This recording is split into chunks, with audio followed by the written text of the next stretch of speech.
Hi, everyone. Welcome to A New View. I'm Kim, and I'm here with Shira, Lee, and Juji. We are four friends, speakers, and professionals from different cultures, backgrounds, and age groups coming together to offer healing and inspiration. Today, we are going to talk about the importance of safe spaces. And I would love to start us off being it's my topic that I chose for this week. And the reason I chose it was because right now, just as of recently, I returned home to a support group called ACA, Adult Children of Alcoholics and Dysfunctional Families. It's a group that you don't have to go to if you're not a child of alcoholism, you don't have to be. I'd say most families have some sort of dysfunction, so everyone is welcome. But I'm going through a bit of an emotional journey right now. And a lot of things in life are triggering some old traits that helped me survive in childhood. But I can see that they do not serve me in my adulthood. And they are robbing me of my joy. So I knew it was really important. And Shira, I give her a lot of credit because she, who was, originally got me back into ACA. I haven't been there since I was a kid. When I moved down to North Carolina, just constantly hearing about ACA through you, Shira, just reminded me, I have this support group anytime I need. Let me look at a place to go here in my area. So when I returned to it in person, I felt like I was home. It really reminded me of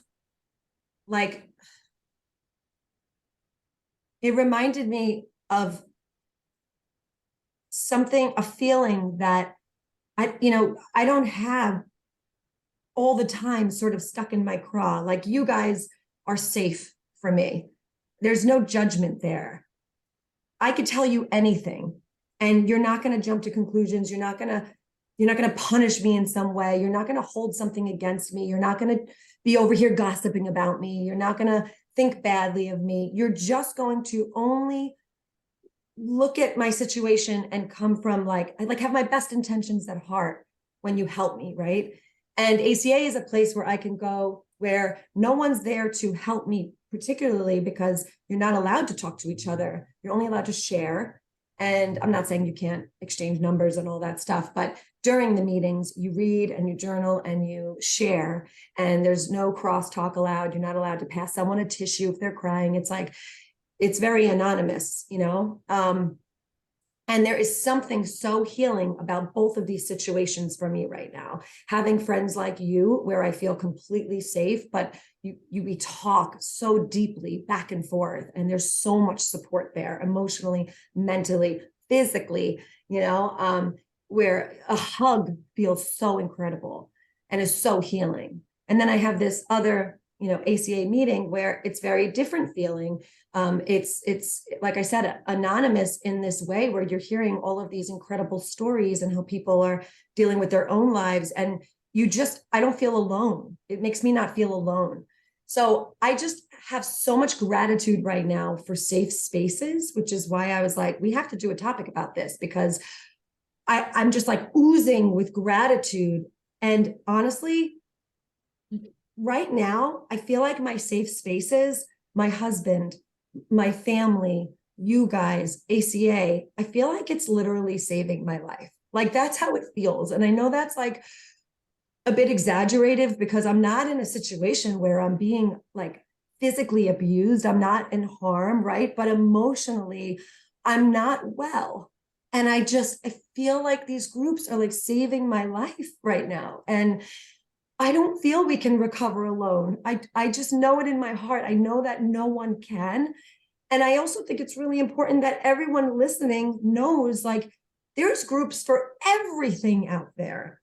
Everything that anyone is going through, any problem, there are groups in person, online, So I'm so grateful. I'm so grateful. And I just want to share that.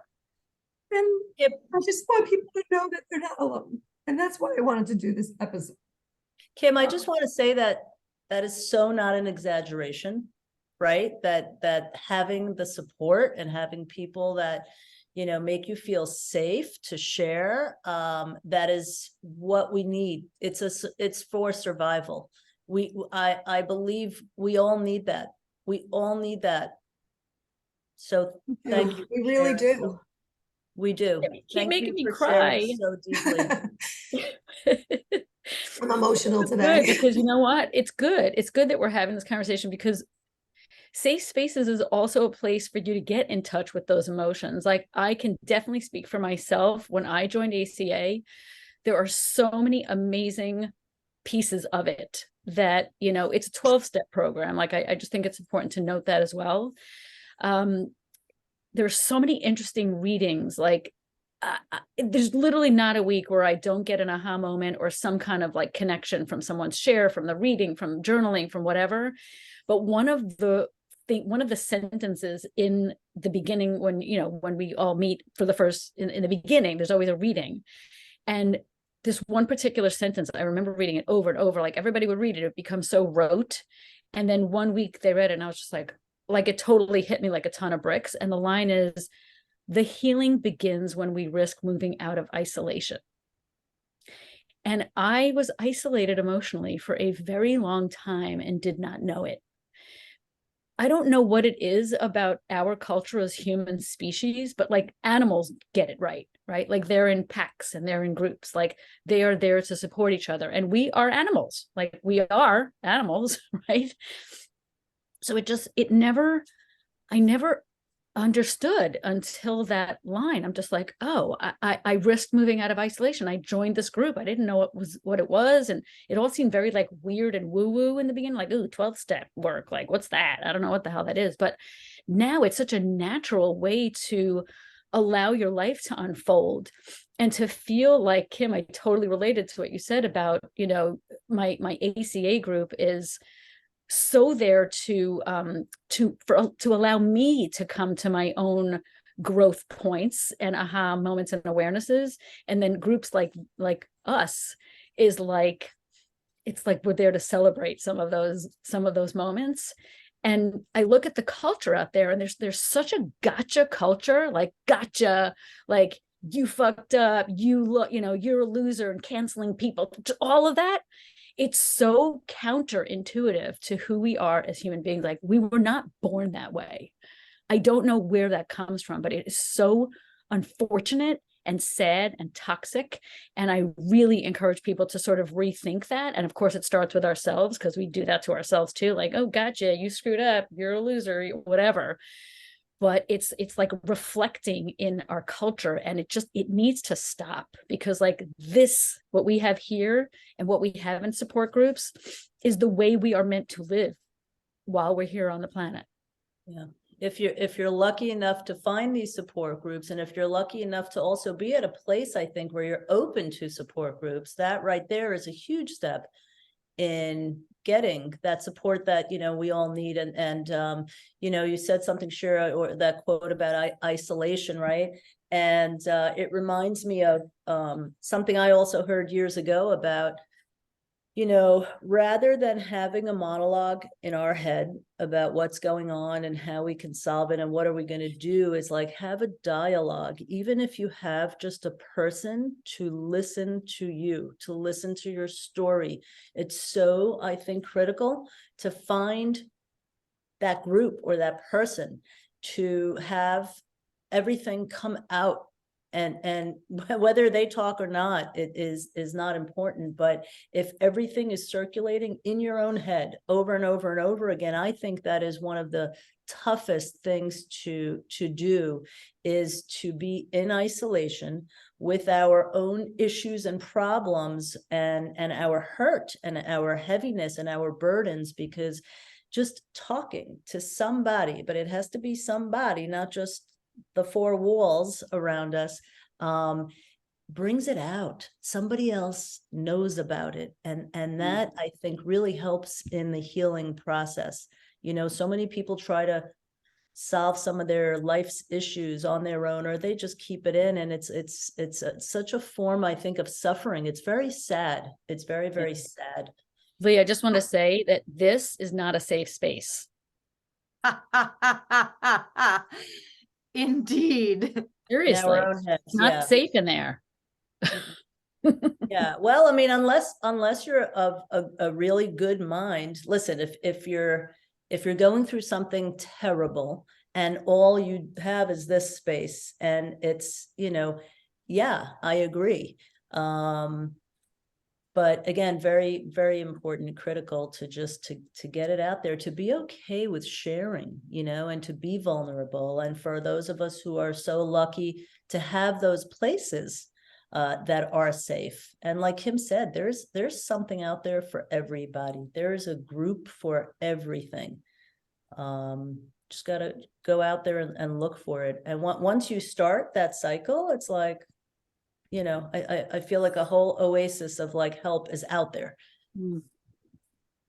I Yep. feel like I want to add that a lot of the time, I love the whole isolation distinction about how we're not here to go it alone, and the speaking it out loud, not to the four walls, but it's also like you're not necessarily looking for feedback.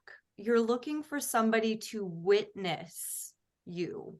You're looking for somebody to see that you exist. Like, that's really, like, it's so simple, but it's not something that we're taught. And like, Shira, I think the reason why you do what you do is because this is something that people need to learn from an early age.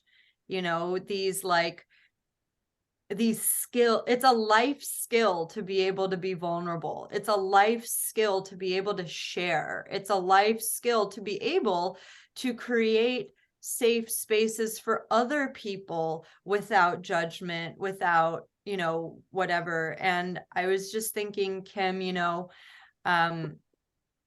we've talked about this many times on the show, but I do something called human design, and it's like a letting go process that people go through with this journey.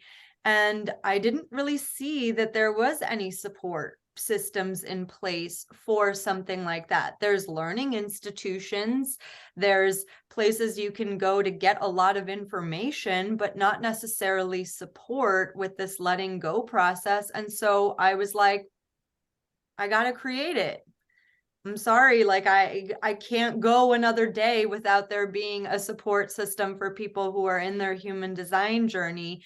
And I specifically created it for women because I just feel like there's certain things that we feel more comfortable sharing in female only spaces. That's not to say that I don't think men should have their own support space for something like that, but I feel like I want to say that it takes time. It takes time to build that trust. And, as we're sitting here, like our chat group is blowing up because somebody had a question and everybody's chiming in and giving their feedback and explaining examples from their own lives of the experiences they've had. And watching that space unfold is just so incredible to me. Like, I feel like the more people have the opportunity to take advantage of something like that, like the better off we will all be. And Juji, you had said when we were talking about this topic and preparing, you had said about groups like ACA. I believe you said like that's like seeing humanity in its most purest form. And like I couldn't describe it better than that. It is so raw. It is so loving, and it is so painful. And you do see that like everybody's going through something. Not only are you not alone, but like I relate to so much of what is said and watching and talking is medicine. Like Lee, what you were saying before, all I kept thinking was talking is such medicine. And we've had an episode about that.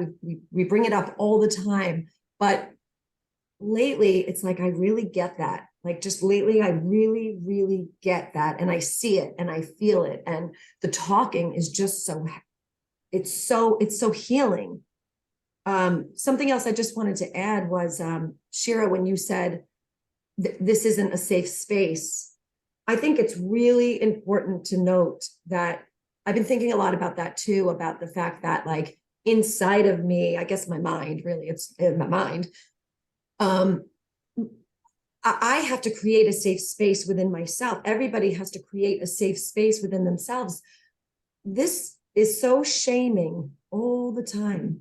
It's like, I feel something, don't feel that way. I feel this, I'm doing that. You shouldn't do that way. It's like, it's just constantly shaming me. Imagine me coming to a friend and saying, oh, I'm really upset about blah, blah, blah. And you saying, don't feel that way. You shouldn't feel that way. Like, okay, so I'm now shamed about feeling that way, but I'm doing it to myself, which is like really terrible. Because so I have to create, yeah, right? Like it's when you think about it, it's like we're abusing ourselves. Yeah, but I think this is what we learned. We were conditioned to do that from a young age. Abuse Don't ourselves. feel that way. Don't cry. Don't this. Don't feel your complain. emotions. Don't be Express human. your emotions. Yes, yes. So this is a continued pattern in our adult life. I mean, it's what got us through it, I guess, and now, Juji, I'm so happy that you did start a support group for the process of deconditioning, unlearning, and letting things go, because that is not easy, and everybody needs support in that. I can't even. I have so much to say about this. Well, I also wanted to add that, there is so much conditioning, but there's also evolution. Like as we're talking right now, it made me think about the fact that like even schools have groups that didn't exist or wasn't even a thought in anybody's head when we were growing up. When I was growing up, you had the drama club, you had a debate team, you had sports, now there's just like, there are groups, right? There's LGBTQ groups, there's advocacy groups, there's, just connection groups in school. So like, hallelujah for that. But even broader than that, it's like, it's so interesting to me that like the way you view, like so many people talk about, oh, the world is a dangerous place. It's like, is it though? Like, is that a healthy way to look at the world? Like, I choose to look at the world as safe. I know there's the news, and I know that there are a lot of dangerous things that happen, and you have to be aware and you have to have your eyes open. But intrinsically, I choose to look at the world as a beautiful, safe place for me to live my life in. And so having groups like that, like I can't tell you, first of all, it got so emotional when you were talking about ACA, because it has absolutely saved my life too. And when I say save my life, I mean emotionally save my life. But that's, like that's a really, really important part of life is emotional health, emotional sobriety, they call it in the group. There's a lot of reference to emotional sobriety. And I think that's such a great way to put it, because there's a lot of emotional chaos for most of us. And when you find that sobriety and you're like, oh, wow, I feel different. I feel a shift. I feel like a different person on the inside. It's just wonderful. It's really, really great. Yeah, you know how we're also talking about like there are so many resources out there, so many support groups, a lot of groups now in schools, which is terrific. And part of not just jumping in for somebody who's never really shared or become vulnerable, because that takes practice and courage to do that over and over again until you start to actually feel comfortable with it, and because it's soothing and it's healing. But I think a big step in that process beginning is listening, because if somebody, for example, does jump on one of those ACA calls, just the mere idea of listening to people sharing some extraordinary circumstances and being able to take that in, I think really, really gives you that permission to start sharing your own. Totally, Lee. That's such a good point that you're making, because it's not like I'm going to join a group and I'm going to share and I'm going to heal and everything's no, that's not how it works, especially if you're not a talker. So that is an excellent point that you're making. And it kind of, I think, also gives you the acknowledgement that, you know, everybody is going through something, and some of these things are so big, and it just, you know, I think it's a little bit neutralizing for people, you know, where it's like, okay, I have this big problem and it's big for me right now, but like so many people have problems, but there are amazing people out there that can help, that can share. And I think also the premise for our show is the same, is like, you know, we're sharing, we're opening up, we're becoming vulnerable, we're, you know, hoping to make this impact on others in the same way. It's not any different. Our own show. One of the other wonderful lines in the ACA reading, which I love, is we go from hurting to healing to helping. Love it. And that's what safe spaces do for us, right? They allow us to go from hurting to healing. And then when you start healing, you're like, oh my God, I want to help other people. Paying it forward, the best place to be. Well, I was just thinking too, like, the fact that we are talking about the idea of safe spaces, meaning that there are spaces that are not safe and that there are spaces that are safe. And who decided about the not safe spaces? It's the mind that decided that those spaces aren't safe and that we have to go somewhere specific to find the safe spaces, because we have like predetermined with our mind that certain places are not safe to share. And so that's why we've delegated certain areas to that kind of sharing. Whereas, like, what if every place was safe? You know, that's where I think people feel like there might not be a safe place, because they may have been in a situation before where they, you know, lost their trust in someone that they thought they could trust. It could be every one of us has experienced that. That's what humanity is. That's what conditioning is like somebody who was supposed to love you wasn't safe, or somebody who you loved rejected you. You know, like, there's literally not a human being on this planet who didn't experience that in one way or another. And then the interpretation is, this is not safe, my feelings are not welcome, I'm not okay in this. And so that's why as adults we have to like relegate these safe spaces to finally talk about those times when those people let us down. And that's kind of like the interesting part of seeing it come like this full circle of, what if ever, like, literally, what if you come out the other end of this and you just decide everywhere is safe for me, everywhere is safe, my feelings are welcome everywhere. And if somebody is not, you know, receiving my feelings in the way that I would like them to, that's okay. I'm not dependent on that, you know. It's definitely a process. And I think that's the process that we're walking towards, right? Like, it's the process that we're like in, and that's not a destination because there's no there, but kind of, you know what I mean? It's like putting yourself, you naturally align to those spaces as you continue to go on this journey. Like, I went from living in New York City to like a place where everybody knows, like, that we've all gone on some sort of spiritual journey. So like almost every conversation starts with, and my awakening happened when blah, blah, blah, blah, blah. And I went to this pilgrimage to India, or whatever it was. Like, everybody has that story, but we just kind of like, it's like kind of this unspoken agreed upon thing that we're all on this journey. And so we don't have, you know, any kind of surface level conversation. It's all those kinds of conversations. And I didn't purposefully like put myself in this place. It was like the universe went boop. Yep. Like, you're ready. This is where you belong. And that's just what it ended up being. So I feel like that's really what it comes down to, is now I I don't consider it weird to go anywhere and talk about those things as part of like my everyday expression, and not this very unusual siloed part of my life. I really love that. I really love that. Like I love that we're moving towards that. Like that's something I want to manifest. I mean, I'd like to like, you know, to know that I can get into an elevator with a stranger and it doesn't have to be like, oh, it's supposed to rain today.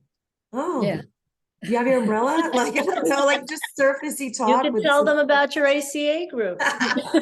On today's call, You get in an elevator with a stranger and you're like, so when did you realize that there were other lives? what kind And of they're like, trauma oh, I'm did you sorry. go through? I have to get off. My floor is now wacko. I don't know if we would start in the elevator with strangers, but I know. Not a lot of elevators in Mount Shasta, so I couldn't tell you. That was the case. literally the elevator pitch is going to change. The elevator pitch. Gonna have a Actually, whole I new just thought of meaning. a really great idea for a show where the elevator goes like up and down the Empire State Building and you just like have these conversations with people. I don't know. There's something there. There's something there. All right. Well, ladies, I think this is a great place to wrap it up. Ugh, so grateful for you guys. Thank you for being a safe space for me. If you've enjoyed our conversation, please subscribe to our channel and be sure to let us know if you have any topic ideas or questions by commenting below. We'll see you soon. Thank you so much for watching.